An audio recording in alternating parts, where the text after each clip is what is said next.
नमस्कार, स्वागत है आप सभी का 24 आवर्स टुडे न्यूज चैनल में। मैं मोहित दुबे आप सभी का स्वागत करता हूं। आइए नजर डालते हैं आज की कुछ खास खबरों पर। भाई शेर सिंह राणा, भाई पृथ्वीराज, भाई पृथ्वीराज। शेर सिंह राणा मुख्य संयोजक राजपा के प्रत्याशी पृथ्वीराज सिंह के चुनाव का प्रचार करने पहुंचे बुलंदशहर।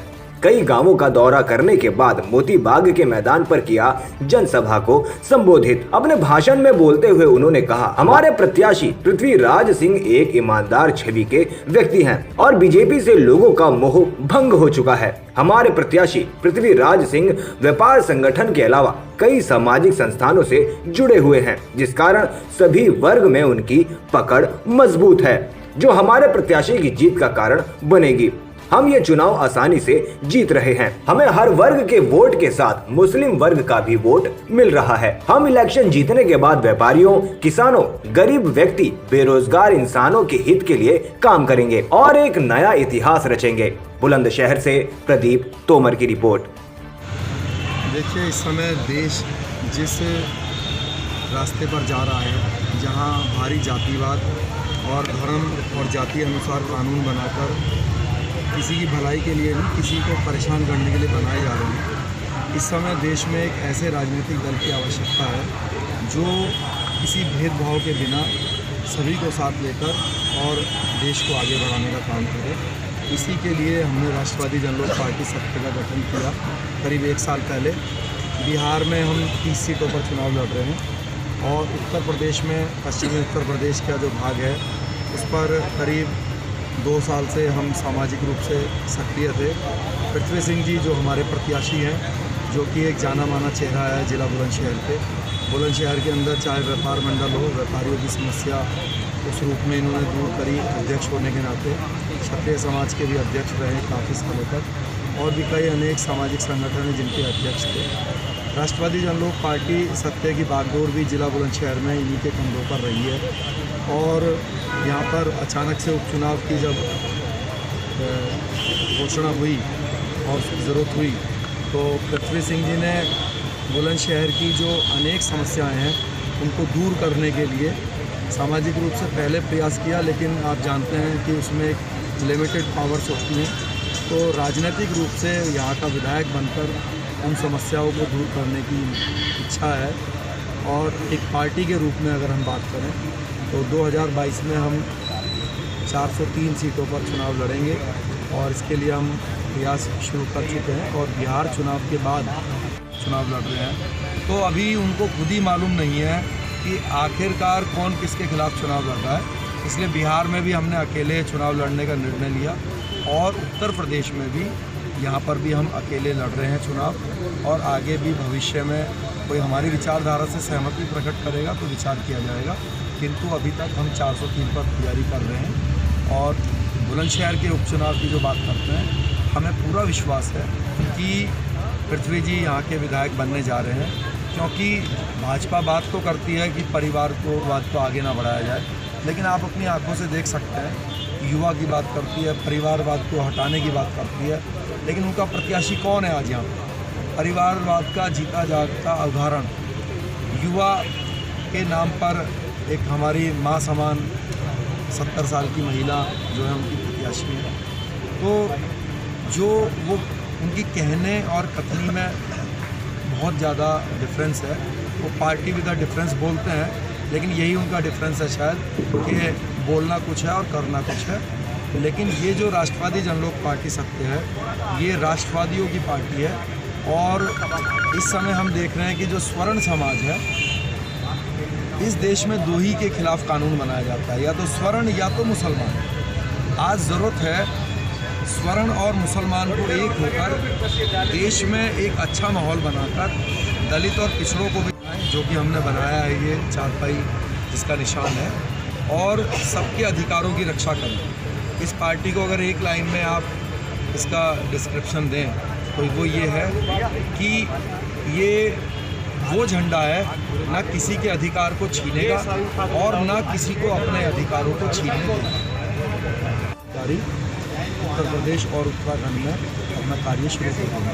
अन्य विपक्षी पार्टियों के बारे में क्या कहना है? देखिए, अन्य विपक्षीय पार्टियां, मेरा ऐसा कहना है कि अभी देश के अंदर अनेक ठगबंधन बने हुए हैं। हमसे भी कई लोगों ने गठबंधन बनाने का बातचीत की, प्रयास किया, लेकिन हमने उनसे यही कहा कि इस समय देश में गठबंधन है ही नहीं। भाई हैं, धानक भाई हैं, धोबी हैं, क्या उनको कुछ मिला? उनको सिर्फ ये खटिया छाप, ये जो चारपाई है, यही दे सकती है। क्यों? क्योंकि स्वर्ण कभी भी दलित या पिछड़े का अधिकार को नहीं छीन सकता। अगर 10 नौकरियां निकलती हैं तो क्या शेर सिंह राणा किसी राजपूत लड़के को दलित कोटे में या पिछड़े कोटे में नौकरी दे सकता है? नहीं दे सकता। लेकिन जो दलितों की पार्टी है, जो अपने आप को दलितों का पार्टी बोलती है, बसपा, मायावती की जब सत्ता आती है तो वो मात्र जाटव के अलावा किसी को कुछ देती नहीं। जब मुलायम सिंह की आती है तो वो पिछड़े वर्ग में अगर 4 नौकरियां हैं तो चारों की चारों यादव समाज को देती है। लेकिन जो हमारी पार्टी है, क्योंकि वो उसमें कोई हस्तक्षेप कर ही नहीं सकती है, तो हम तो जो पिछड़े का हिस्सा होगा उसमें जो जिसकी जैसी संख्या होगी, हम तो अपने गुजर भाइयों को उसमें भारी संख्या में, और जो सैनी भाई हैं उनको मौका देंगे। हम क्यों यादव को देंगे जब पहले 50% से ज़्यादा जो है हिस्सेदारी वो बढ़ा चुके। हाँ, जो उसका हिस्सा होगा वो उनको मिलेगा, चाहे कोई भी जाति का हो। और ऐसे ही दलित में भी है, जिसका जो हिस्सा होगा, सिर्फ ऐसा नहीं होगा कि सिर्फ एक ही जाति सिर्फ मलाई खाती रहे, दलित या पिछड़े के नाम पर दूसरे लोग उस वर्ग में जो आते हैं वो बेचारे जो है खाली पेट हैं। सबको जिसका जो संख्या है उस अनुसार अधिकार दिया है।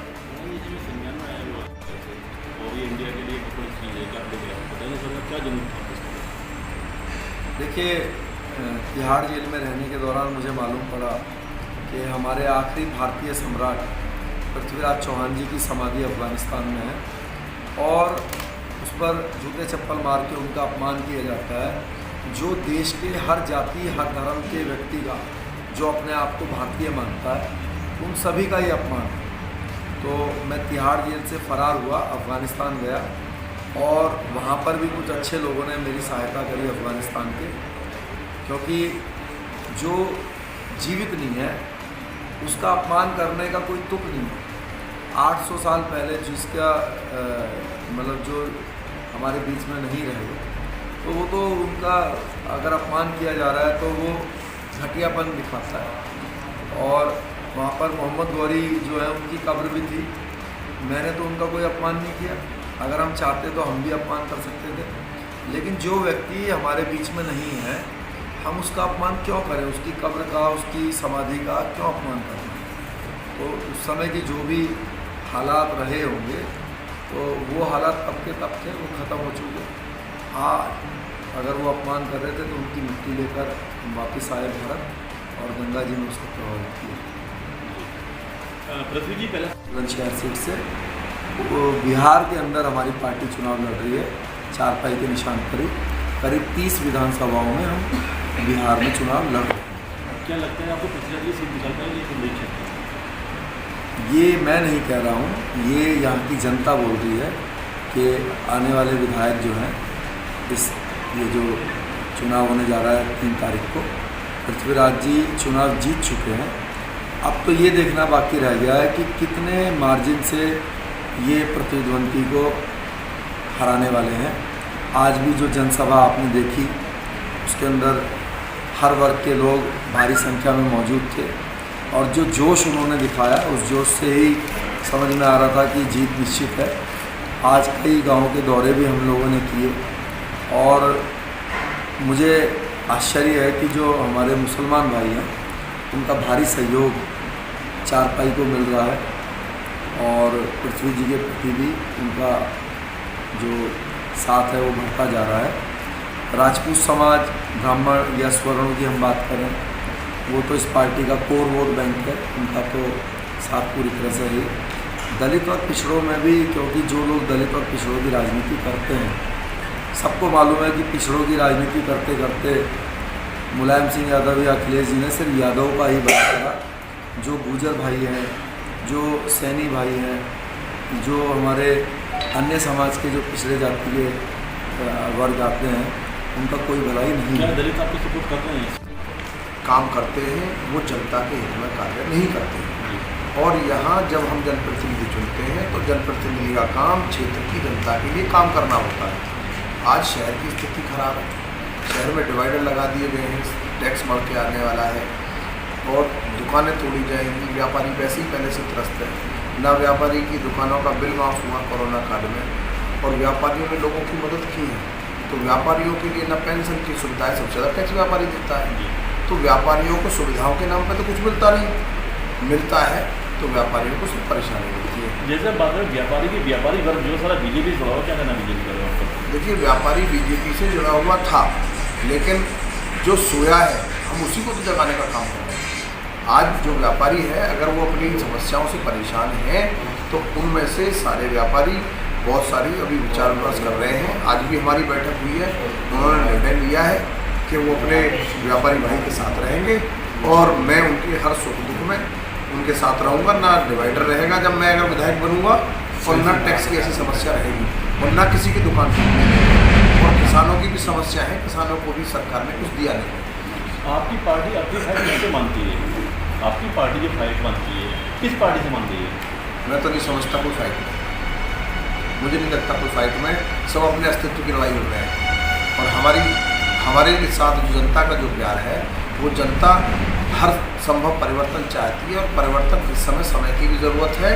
और हमें अपने क्षेत्र के लिए, अपने बुलंदशहर जनपद के लिए परिवर्तन की आवश्यकता है और जनता इस बार परिवर्तन का मन बना चुकी है। राणा जी, क्या सहमत है आप क्या पृथ्वी की बात से? मैं पूर्ण रूप से सहमत हूँ और 2 दिन से मैं यहाँ पर प्रचार में शामिल हूँ पृथ्वी जी के साथ। मैंने भी ये चीज़ महसूस की है कि जिस जातीय समीकरण के साथ राजनीतिक दल चुनाव लड़ रहे हैं, अगर हम एक करके सब पर विचार करें, आपने देखा कि बीजेपी से जाट प्रत्याशी हैं, आरएलडी से जाट प्रत्याशी हैं, कांग्रेस से जाट प्रत्याशी हैं।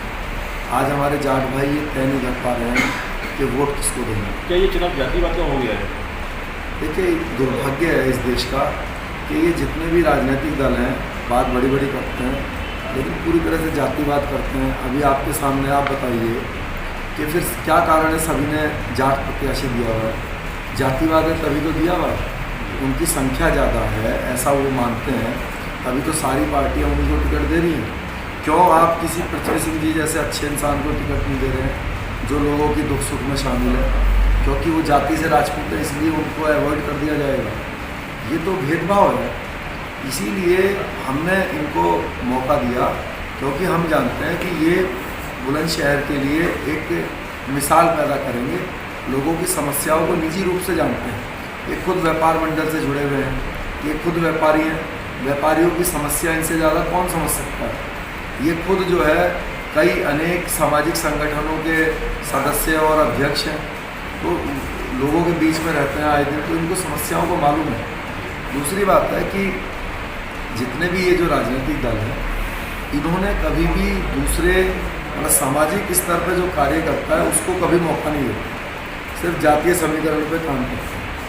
तो अब क्योंकि हर पार्टी का कोई ना कोई समीकरण है, ये जो राष्ट्रवादी जनलोक पार्टी सबके है, इसका भी एक समीकरण है। सबको मालूम है कि जो स्वर्ण प्लस मुस्लिम हमारा बेस वोट बैंक है, तो वो हमारे साथ है पूरी ताकत के साथ। क्या लगता है आपके प्रत्याशी कितनी वोटें जीतेंगे? देखिए, मेरा अनुमान है कि जिस तरीके से यहाँ पर पोलिंग होने का मेरे को लगता है, करीब अगर 50 to 60% पोलिंग होती है, अगर टोटल मान लीजिए 2.25 लाख के आसपास वोट पड़ते हैं, तो हमें 2.25 लाख में से मुझे ऐसा लगता है कि हमें 80,000 90,000 के आसपास हमें वोट प्राप्त होंगे, जो हमने कैलकुलेशन करी हुई है, और हम 20 से 25,000 के मार्जिन से जीत हासिल करेंगे। ये थे हमारे साथ शेर सिंह राणा, जो बुलंदशहर प्रत्याशी पृथ्वीराज जी के समर्थन में आए हुए हैं। देखना है विधानसभा 65 पे क्या रंग लाता है यहाँ का चुनाव। 3 नवंबर को हम लोग तय करते हैं इस चुनाव का। प्रदीप तोमर साथ जावेद खान की रिपोर्ट बुलंदशहर।